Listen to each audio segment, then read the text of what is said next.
Ka taɓa yin soyayya da mutum amma zuciyarka tana cike da shakku.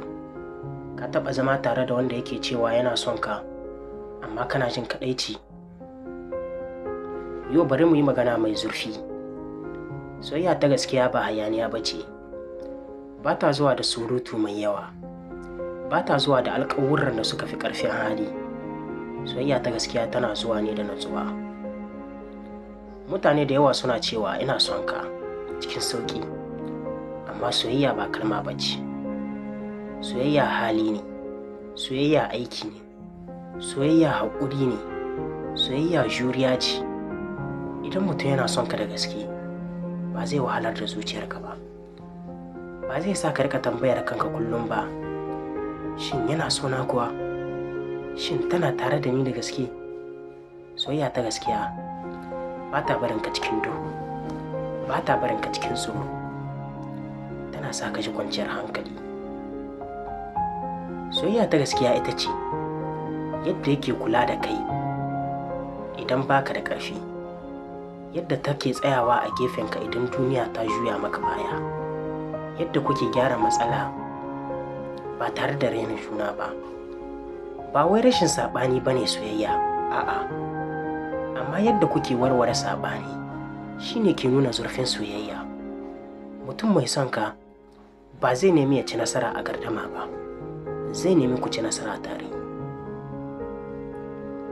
Wasu mutane suna rikita soyayya da wahala. Suna tunanin idan ya sa ka kuka, idan yana sa ka fama, idan yana sa ka jin tsoro, to wai soyayya ce mai zurfi. A'a, soyayya ba azaba ba ce, soyayya ba rikici ba ce. Idan kana kuka fiye da dariya, idan kana shakku fiye da amincewa, idan kana tsoro fiye da kwanciyar hankali, ka tsaya ka tambayi kanka. Wataƙila ba soyayya kake ciki ba, jaraba ce.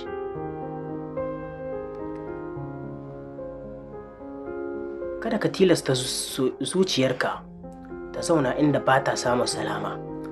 Kada ka taɓa roƙon mutum ya baka abin da ya kamata ya zo da kansa. Soyayya ta gaskiya ba ta tilasta, ba ta wulaƙanta, ba ta rage ƙimarka, amma sai dai tana gina ka, tana ƙarfafa ka, tana baka kwanciyar hankali da natsuwa. Idan ka samu soyayya wadda take sa ka ji salama, to ka kiyaye ta.